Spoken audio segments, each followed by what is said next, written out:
Modern-Day Slavery, the American Private Prison Industrial Complex by Rose Spencer.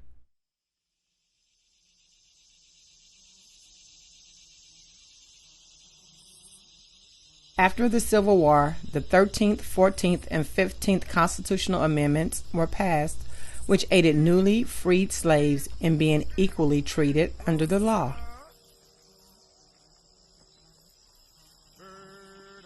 The 13th Amendment states neither slavery nor involuntary servitude, except as a punishment for a crime whereof the party shall have been duly convicted, shall exist within the United States or any place subject to its jurisdiction. Except as a punishment for a crime whereof the party shall have been duly convicted.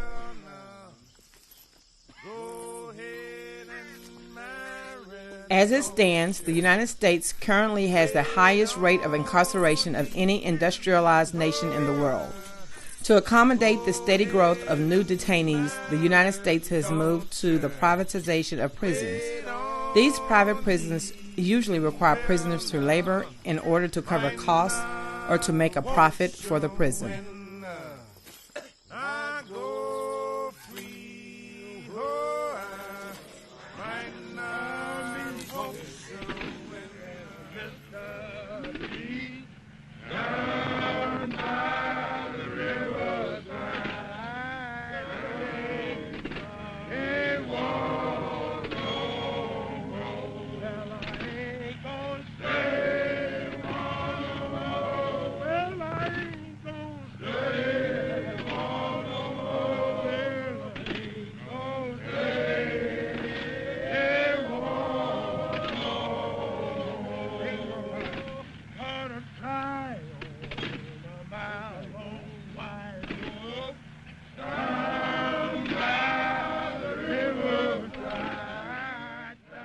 Since this economy of America completely rests on free labor, after the Civil War, it was only a matter of time before it returned to that.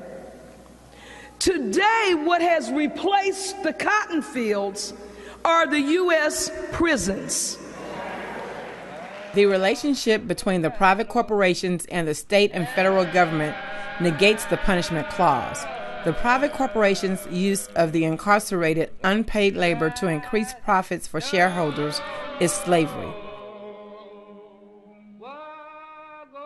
This was not the exception for convict servitude that the 13th Amendment drafters envisioned.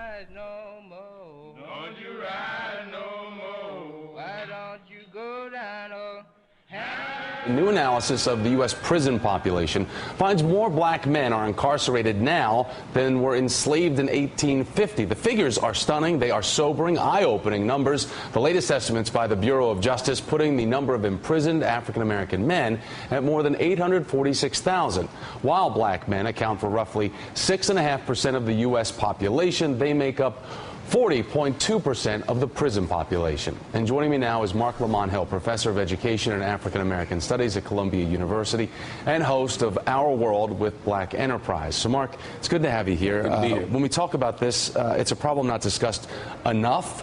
However, when we talk about these sobering statistics that are out now, it really is eye-opening and I think staggering for people to consider. So why is it that this country is putting away so many African American men? Do we have a definite reason for it? Well, we live in a nation that's committed to punishment rather than dealing with the fundamental problems that lead to mass incarceration. In 1970, for example, we only had about 250 to 300,000 people incarcerated. Now, in 2011, we have 2.5 million people. We didn't raise a generation of criminals. We shifted public policy in such a way that it's easier to get incarcerated. The net is wider and it's deeper. We live in a nation. But wasn't that done out of noble causes to begin with? I mean, with the population growth and the fact that crimes in this day and age are expanding to different fronts that people probably hadn't even considered then, including technology crimes. Does it make a difference in how we interpret interpret these numbers? Well, most people aren't in jail for the things like technology crimes or other white-collar crimes. Most people are in jail. The prison boom comes, in fact, from the war on drugs, which begins in the mid-'80s, 1984, when drug use was actually at a low. Before crack actually hits the streets, we begin a war on drugs, which really turns out to be a war on small-time drug users. 4 out of 5 people who are incarcerated for drugs are not dealers, they're small-time users. And again, that's a criminalization of a medical problem. We've decided to use punishment instead of social resources. So the new NAACP report ties state spending to investments in education. So nationwide, $88,000 is spent on each incarcerated juvenile a year, while just $9,000 is spent educating each student. So can we approach this problem? And I know you just mentioned this about education. I mean, is that the answer to this over-incarceration issue, is the education of the youth of America? It's a solution. It's not the only solution. There's no silver bullet to the mass incarceration crisis. But certainly we live in a nation that's committed to first-class jails and second-class schools. If we decide that we can put that money in education, yes, we would reduce the prison population. The fact is there's a relationship between literacy rates and prison. There's a relationship between dropout rates, early childhood education, early literacy, mentoring, sports participation. All these things connect to prison. So if we understand that we can invest early, we pay now or we pay later. It's really that simple. Let's also take a look at parenting, because the stats here are pretty eye-opening as well, because 1 in 15 black children have a parent that is in prison compared to 1 in 111 white kids. So are we just watching and witnessing, as generations continue to grow up, a vicious cycle that's becoming ingrained within the black community itself? Well, we have to be careful with the way we talk about that. There is a cycle of mass incarceration within poor communities and African-American communities, but we want to be careful not to suggest that mass incarceration is due to some kind of culture of poverty, as if poor people or black people are more inclined to go to prison. The fact is, black people are targeted for prison more. If I went to Harvard University or Princeton University on a Friday night, I can incarcerate a lot of people or arrest a lot of people for, simple possession of drugs, for public drunkenness, for public urination, for disorderly conduct. But we're not looking at Harvard and Princeton, but we go to poor neighborhoods like in New York, where three counties produce 70% of the state's prisoners. Those are poor black and brown people. That's the fundamental issue. At the same time, we do need to consider how mass incarceration takes fathers out of homes. It takes people out of active citizenship. It really deteriorates the community, and that's what we need to think about. The African slave trade of the 16th through 18th century did not appear suddenly overnight. It grew over a period of time, driven by the economic interests of merchants and businessmen, and it was sanctioned by the representatives and government. So is the private prison industrial complex.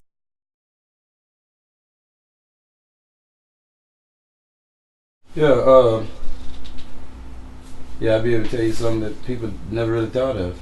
Tell me.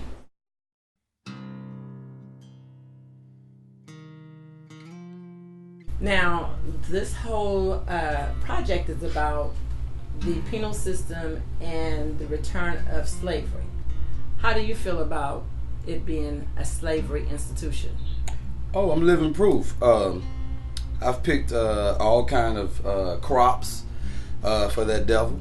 I've drove his tractors for years in a row, incarcerated. And when I got out, they gave me roughly close to $200, because they were giving a little more money back then. But at the same time, I had to pay for education when I got released, which was over $2,000. Which, if I'm going to be a slave in the penal system, you should pay for that. A long time ago, they used to pay for your education because it was a part of rehabilitation for the criminal. And when I went to school, by me trying to better myself, it was like a trap, because when I got out, they made me sign a contract. And a lot of people don't know that when you sign this contract, the contract is an agreement between early parole release and good time added, showing that you have built up enough time. So if you have a big sentence and you add the good time along with the good behavior time, along with everything you've done right, along with flat time, you're supposed to be free. You get released, but when you sign the contract of parole, which they say is a privilege, you take away. It's like it's a double jeopardy thing. Like, I did a big number, and they said with your good time and your flat time added up, since you have good behavior and education, we're gonna let you out.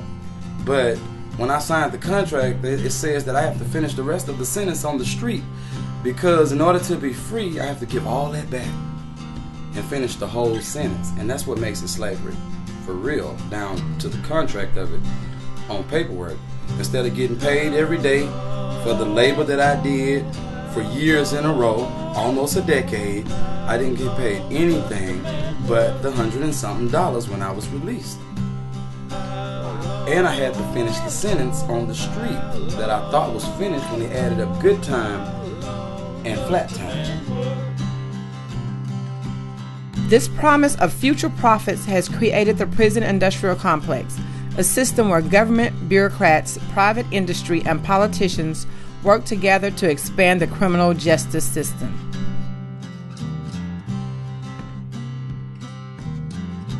The use of prison labor to perform jobs and tasks began in the early 1900s as a means to offset the cost of operating the facility. Thus, the prison could be self-sustaining, lowering the need for government funding. Merriam purports that despite the greater focus on prison labor as a profit producer, states insisted that officials retain their tight control over both the prisoners and the nature of their work. Reformation and reintroduction into society, not money, were the main drivers of penitentiary labor. Currently, the private prison industrial complex uses the inmates for numerous jobs. These jobs are to benefit the corporation's bottom line. Inmates are used to work prison farms, construct buildings, and even in skilled jobs. This allows the corporation to outsource this free labor to major corporations such as IBM, Boeing, Motorola, Microsoft, Texas Instrument, Dell, Compaq, Honeywell, Hewlett-Packard, Nortel, Lucent Technologies, 3Com, Northern Telecom, Macy's, Pierre Cardin, Target Stores, JCPenney, Victoria's Secrets, among many others. Never received no money for no type of laboring, and I've done building for different private facilities. I've dug up tree stumps to make their agriculture a certain, range from the way it was. Oh man, you've named it. Probably everything a slave done, I've done it. Wow. Just without being whipped to do it. So when you were free, you actually ended up sharecropping them because you had to come out, but you were still on their paper. Basically. That's what sharecropping is, too. I had to give all that back because he said, hey, man, you owe me. That's what the devil was saying. You kind of owe me. I'm going to let you go early because I could hold you a lot more time. You got a number. But it's like a trick. He said, this is what you do. When I add this up and add that up, it's going to say that you completed the cipher. But when it's time to go home, sign this paper saying that the cipher is not complete. And you will complete it on the street without getting in trouble. Or we'll send you back.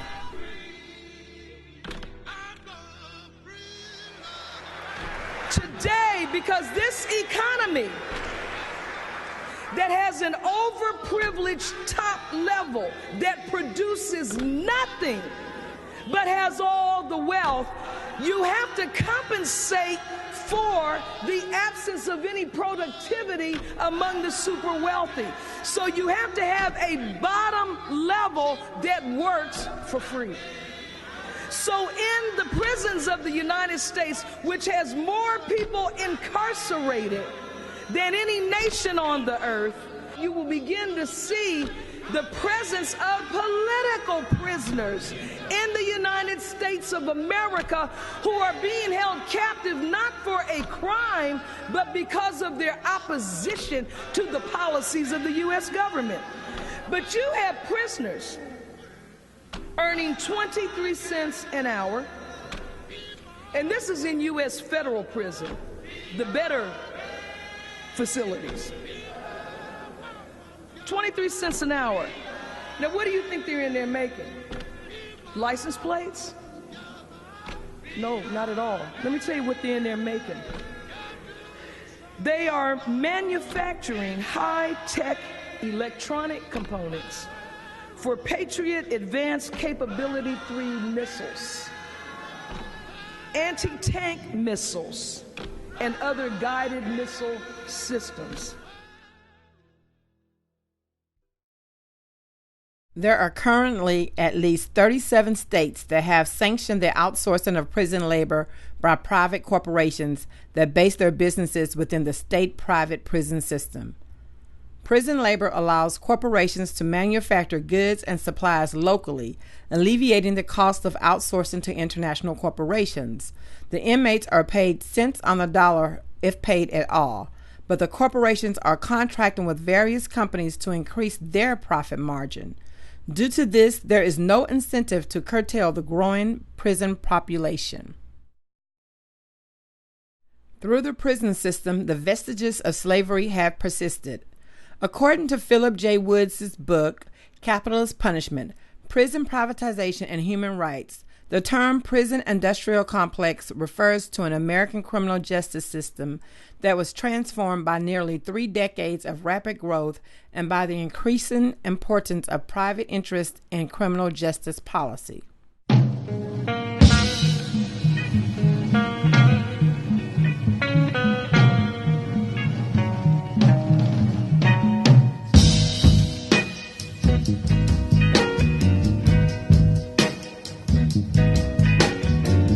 Dark brown shades of my skin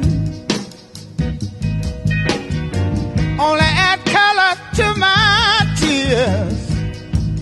Oh, that splash against my hollow bones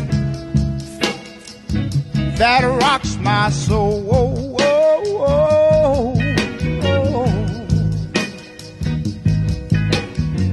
Looking back over my false dreams that I once knew, wondering why my dreams never came true. Is it because I'm black? Somebody tell me, what can I do?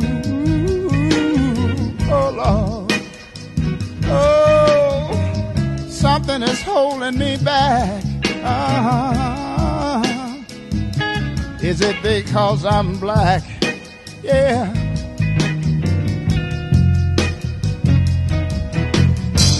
In this world of no pity, I was raised in the ghettos of the city. Yeah. Oh, Lord.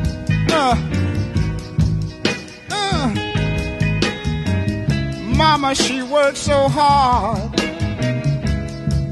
to earn every penny, yeah. Oh, Lord. Something is holding me back. Is it because I'm black?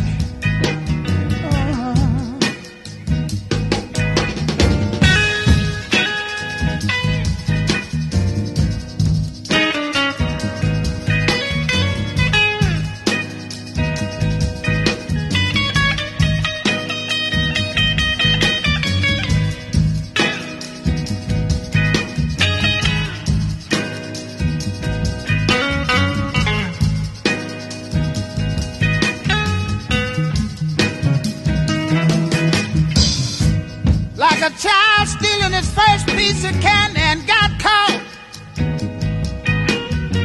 peeping around life's corner somewhere, I got lost. Oh, something is holding me back. I wonder, is it because I'm black? Oh, somebody tell me, what can I do? Will I survive or will I die? Oh, you keep on holding me back. Keep on holding on. Keep on picking on me. Oh, keep on holding me back. Keep on holding on. Keep on holding on. You're holding me back. I wonder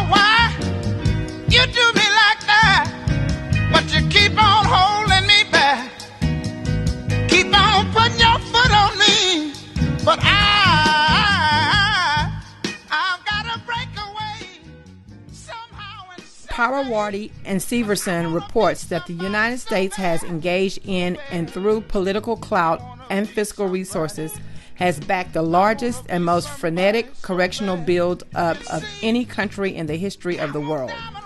What was once seen as a legitimate function of the state for the protection of public safety has now been turned over to for-profit corporations that are making money on the incarceration of human souls. But you keep on putting your foot on me, and I believe I can break away and be somebody somehow in some way. You see, according to Marion, prisoners confined by the state to a privately owned facility must perform menial tasks for little to no pay. The point of such work, consequently, is reformation and rehabilitation. By doing such work in the private context, however, prisoners directly contribute to the profit-making function of the corporation. You see, if you have white, light brown skin, and a high yellow, you're still black. So we all got to stick together right now. This I want to say to you, my sisters and my brothers. Right on, sister. Right on, brother. At its peak, private prisons controlled about 5% of all U.S. prison beds. The system began with Reagan-sponsored experiment to house Immigration and Naturalization Service detainees in 2 for-profit detention centers in Houston and Laredo, Texas.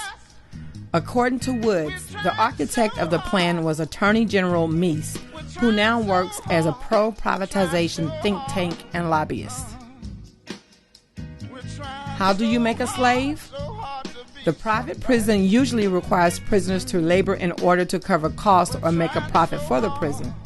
On any given day, 1 in 3 African American men between the ages of 20 and 29 is under the criminal justice supervision. In some areas, African American men in the same age group is closer to 50%. You know what? It is. I believe it's because we're black. But hey, we can't stop now. We can't stop now. We got to keep on, keep on, keep on, keeping on.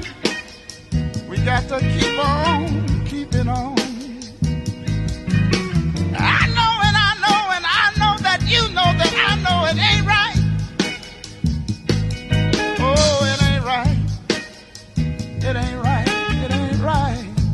That they hold us, hold us, hold us back. They're holding us back. They're holding us back. I wonder.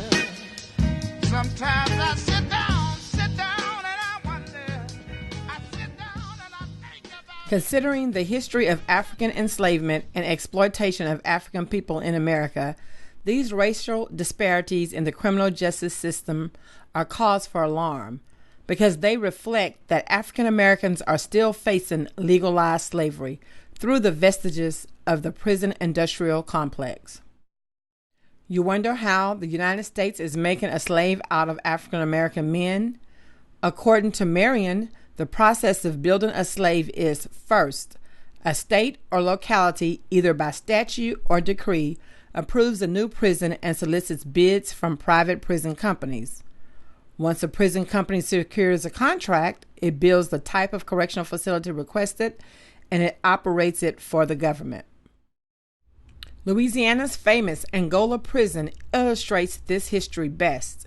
In 1880, this 8,000-acre family plantation was purchased by the state of Louisiana and converted into a prison.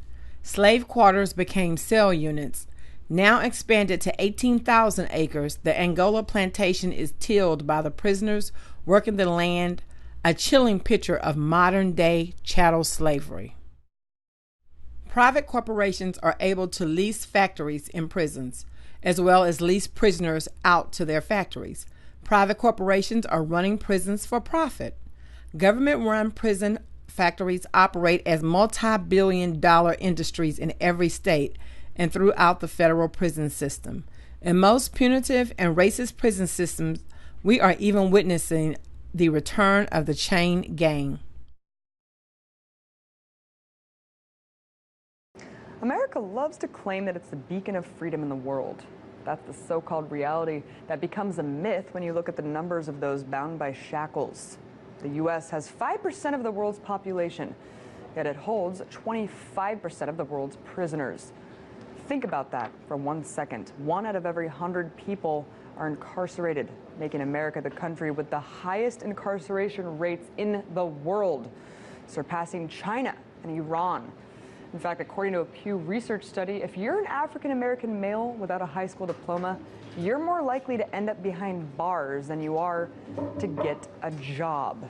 Of course, once you are incarcerated, you're forced at slave labor wages to produce everything from office furnishings to military apparel. In addition to what some have called the modern-day slave trade, another controversial issue at hand is the upsurge of the private prison industry. In the last 20 years, the number of inmates in private jails saw a 1,600% spike. So, what incentive is there to continue with this trend? And how might we be missing out on one of the biggest violations to human rights in this country? To talk about all that and more, I'm joined by Nicole Porter, director of the Advocacy for Sentencing Project. Thanks so much for coming on, Nicole. Thanks for having me. So I don't think people realize that these private prisons are for profit. Give us a sense of how it is that they're profiting off incarceration. Well, they get contracts from state and local governments to incarcerate people. And in many instances, as a part of the contract, the state, regardless of whether or not they continue to detain the same number of people, the state still has to pay out the contract. So the prisons are profiting off of that. I mean, it sounds crazy that how is it moral that they're contracting with states and cities to actually ensure a 90% fill rate of these prisons? So in some states there are bed guarantees like Colorado, and I think what's important for people to remember is that those are still taxpayer dollars. Those are taxpayer dollars at the state or the federal level that are paid out to for-profit companies. Unreal. As I understand it, private prisons have higher rates of violence, lower rates of accountability, and in some cases, I mean, they cost more than state-run penitentiaries. So what is the selling point here? Well, the proponents often say that they are cheaper than public facilities, but they're cheaper because they cut corners. They cut corners in terms of labor cost and program and services. And oftentimes, the prisoners they incarcerate are lower security. They don't detain folks convicted of more serious offenses. And even the workers, if they're not seasoned workers to work within the prison, they don't know necessarily how to deal with problems that arise. There's a really high turnover rate of these employees. Exactly. Well, that's how they cut corners. They hire lower wage, lower cost workers, and oftentimes they don't put as much investment into training and other labor benefits, so the costs are lower, and there is a higher rate of turnover. There are currently over 70 factories in California's 33 prisons alone. Prisoners do everything from textile work and construction to manufacturing and service work. Prisoners make shoes, clothing, and detergent. They do dental lab work, recycling, metal production, and wood production. They operate dairies, farms, and slaughterhouses. Black men are 5% of the total United States population, but they still compose half of the prison inmate population. In 1995, the Sentencing Project found that 1 in 3 black men between the ages of 20 and 29 is under criminal justice supervision. The numbers are even more dismal in some major cities, where the percentages of black males under supervision in the same age group is closer to 50%. Along with this rise in the prison population, there has also been a return to such Southern tactics as chain gangs and prisons for profit. Furthermore, there has been a reoccurrence of laws that are not overtly race-based, but which have similar disproportionate impact on blacks as laws of the Reconstruction era. All of these problems are compounded by general societal discrimination that continues to contaminate every level of the criminal justice system. Corrections Corporation of America, CCA, the oldest and most well-known private prison company, is listed on the New York Stock Exchange and recently reported nearly $1.5 billion in total revenue. CCA's success led to the creation of similar entities across the United States, taking the private prison industry from a one-man show to a billion-dollar market in just 2 decades. The war on drugs could more aptly be called a war on the minority populations. The root causes of the prison industrial complex are 1. Race-neutral statutes that disproportionately impact African Americans. 2. General societal discrimination that contaminates decisions by government officials. And 3. The profit motives behind the privatization of prisons. According to Floyd Witherspoon, the recidivism rate for African American males released from prison is also extremely high. Thus, the prison population continues to grow with new and returning African American male inmates. This revolving door of imprisonment of African American males is comparable to slaves who escaped from slavery but were easily tracked down by slave owners and returned into slavery. Because other institutional policies prohibit the employment of individuals with criminal records and the education system fails to train and educate African American males, they often return to prison. This vicious cycle repeats itself over and over again. Similar to the mass number of Africans enslaved in America during the colonial period and prior to the Civil War, mass numbers of African American males have temporarily or permanently lost the right to vote, to freely travel without harassment from government officials, to obtain a quality public education, to obtain meaningful employment, and are often punished more severely than whites who commit the same crimes. This is feeding the private prison system. Transforming leadership focuses on the higher levels of followers' needs. Exemplary leaders such as Winston Churchill and Mahatma Gandhi transform the lives and characters of their followers and societies. Such transformational leaders influence with charisma and inspirational motivation, challenging followers to be creative and problem-solving and provide a learning environment tailored to each individual. In theory, a transformational leader has the goal of raising the level of morality of her followers and the organization, creating a more moral climate, fostering independent action, and serving the greater good. However, the most serious weakness of transformational leadership theory and the danger of its practice is that it can be so effectively used for immoral ends.